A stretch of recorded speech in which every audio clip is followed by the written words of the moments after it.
오늘 우리에게 주시는 하나님 말씀은 요한복음 6장 16절부터 21절까지입니다.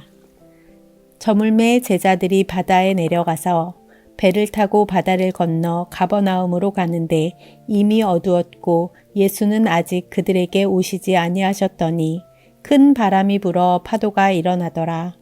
제자들이 노를 저어 10여리쯤 가다가 예수께서 바다 위로 걸어 배에 가까이 오심을 보고 두려워하거늘 이르시되 내니 두려워하지 말라 하신대 이에 기뻐서 배로 영접하니 배는 곧 그들이 가려던 땅에 이르렀더라. 아멘. 우리가 읽었던 본문 전 사건은 유명한 오병이어 기적에 있었습니다. 보리떡 5개와 물고기 2마리로 남자만 5,000명이 먹고도 12광주리가 남는 놀라운 기적이었습니다. 그런데 우리 예수님은 그 오병이어 기적 이후에 제자들을 빨리 보내시고 예수님께서는 기도하러 산에 올라가셨습니다. 동일 본문 마가복음을 보시면 예수님께서 제자들을 빨리 흩으시는 장면이 나오는데요. 흩으신 이유가 무엇일까요? 이 오병이어 기적을 경험한 무리들이 예수님을 인격적으로 본받고 창조주 하나님을 마음속에 믿는 것보다 불순한 의도와 목적을 달성하기 위해서 예수님을 지금 왕으로 삼으려고 했던 것이죠. 예수님께서는 제자들이 무리에 휩쓸려서 허망한 생각을 하지 않게 하기 위해서 제자들을 빨리 보내셨습니다. 그리고 난 다음 예수님은 산에 기도하러 올라가셨습니다. 그런데 문제가 생겼습니다. 주님의 말씀에 순종하여 배를 타고 가고 있던 제자들이 바다의 한복판에서 풍랑을 만난 것입니다. 여러분, 예수님의 제자들이 왜 바다의 한복판에서 풍랑을 만났을까요? 솔직히 말씀드리면 예수님 때문입니다. 예수님 말씀에 순종하여 나아갔더니 결과가 무엇입니까? 풍랑을 만났다는 거 아닙니까? 사실 예수님의 제자들은 떠나고 싶지 않았습니다. 그 오병이어의 현장, 그 놀라운 기적의 자리, 사람들의 환호와 열기가 가득한 그 자리에 머물고 싶었을 것입니다. 그런데 주님이 떠나라고 하셨습니다. 그런데 그 결과가 무엇입니까? 풍랑을 만난 것이죠. 우리가 가지고 있는 일반적인 상식에 의하면 주님 말씀에 순종하여 나아가다가 풍랑을 만난 거면 오히려 풍랑이 잠잠해져야 하는 거 아니겠습니까? 그런데 반대로 말씀에 순종해서 나아갔는데 풍랑을 만났습니다. 여러분, 무슨 말입니까? 우리가 신앙생활을 하면서 예수님의 말씀에 순종하여 나아가는 길에도 풍랑이 있을 수 있다라는 것이죠. 그러니 여러분, 내가 왜 예수님의 말씀에 내가 순종하여 나아가는데 왜 나에게 이러한 풍랑이 있는 겁니까? 이러한 사실에만 주목하지 마시길 바랍니다. 이보다 더 중요한 사실이 전개됩니다. 중요한 사실이 무엇이냐 하면 내가 주님의 말씀에 순종하여 나아가는 길에 인생의 풍랑을 만났는데 그래서 내가 고통을 당하며 힘들어하는 그 순간 주님이 그 고난의 현장을 찾아오셨다라는 사실입니다. 우리 주님은 우리의 구원을 위하여 인간의 몸을 가지고 이 땅에 찾아오셨듯이 당신의 제자들이 고통받고 괴로워하는 그 시간, 그 현장 가운데 주님이 찾아오셨습니다. 그런데 언제 찾아오셨습니까? 다른 성경에는 그 시간을 밤 사경이라고 말하고 있습니다. 오늘날 새벽 4시에서 6시를 말합니다.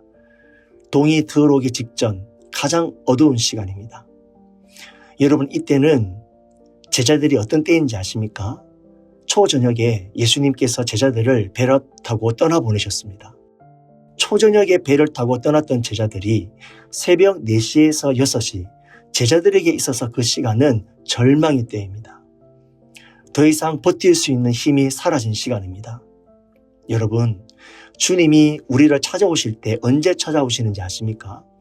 우리 인생 가운데도 주님이 찾아오실 때가 있는데 그 시간은 밤 사경이라는 사실입니다. 여러분, 우리의 인생 가운데 밤 사경은 어느 때입니까? 절망의 시간입니다. 내가 몸부림치고 애쓰고 힘쓰고 노력했는데 내 힘이 모두 빠져버린 인간의 한계의 상황의 때입니다. 내 힘이 빠졌을 때 이제 내 힘으로 안 되는구나. 내 힘으로 이 고난을 이겨낼 수 없구나. 이제는 내가 절망하고 있는 그 시간입니다. 그러나 모든 것이 끝났다라고 생각하는 그 시간에 주님은 찾아오십니다. 그러므로 우리의 인생의 끝이 하나님의 시작이 되는 줄 믿습니다. 그러나 안타깝게도 지금 제자들은 그 고난의 현장에 주님께서 찾아오셨는데도 주님을 알아보지 못했습니다. 19절을 보시면 제자들이 노를 저어 12월이쯤 가다가 예수께서 바다 위로 걸어 배에 가까이 오심을 보고 두려워하거늘. 다른 성경에는 유령이라 하며 무서워하며 소리를 질렀다라고 말하고 있습니다. 캄캄한 밤에 여러분 누군가가 그 성난 파도를 발로 밟으면서 흰 옷을 입은 사람이 나타나는데 여러분 놀랍지 않겠습니까? 그런데 주님은 떨고 있는 제자들에게 이렇게 말씀하시죠. 20절에 이르시되 내니 두려워하지 말라 하신대. 고난의 현장 가운데 찾아오신 주님이 가장 먼저 하신 말씀이 뭡니까? 내니 두려워하지 말라. 여러분 이 말씀이 오늘 우리에게 주시는 주님의 음성인 줄로 믿습니다. 인생의 풍랑 가운데 있는 성도에게 가정의 문제로, 질병으로, 경제적인 어려움으로, 관계의 갈등으로 밤새 마음의 노를 젓고 있는 성도에게 주님은 오늘도 이렇게 말씀하십니다. 안심하라. 내니 두려워하지 말라. 사랑하는 여러분, 바다에 크고 작은 풍랑이 있듯이 우리 인생에도 크고 작은 바람이 있는 것입니다. 하지만 저와 여러분이 인생의 항해길에서 정말로 잊지 말고 기억해야 될 몇 가지 사실이 있습니다. 첫째로 주님과 함께하는 여정에도 풍랑이 있을 수 있다라는 사실입니다.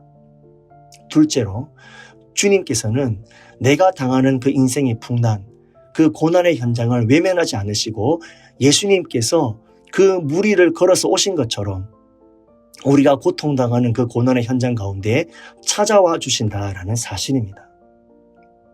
마지막 셋째로 아무리 바람의 소리가 크고 쓰나미 같은 파도가 나와 내 가정에, 내 일터에, 내 학업에 몰려오고 있다 할지라도 정말 중요한 사실, 우리가 잊지 말아야 할 사실은 바로 내 사랑하는 주님이 바로 내 앞에 계신다라는 사실입니다.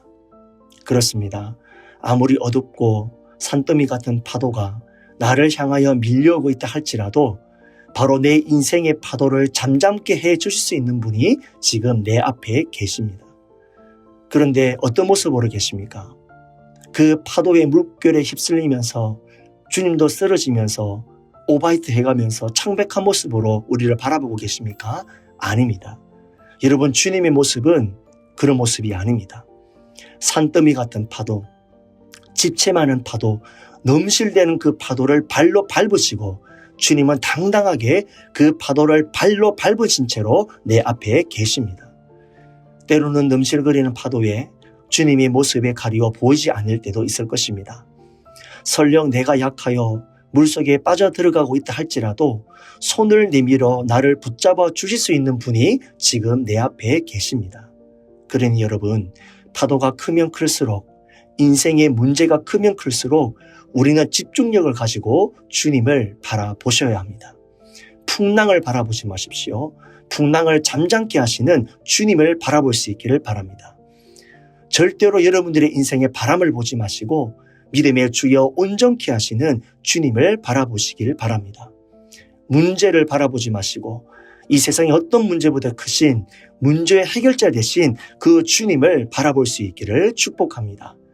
괴로울 때 주님의 얼굴을 보라라는 그 찬양의 고백처럼 여러분 힘들고 어렵고 괴로울 때 문제의 해결자 되시는 주님의 얼굴을 바라보시기를 주님의 이름으로 축원드립니다.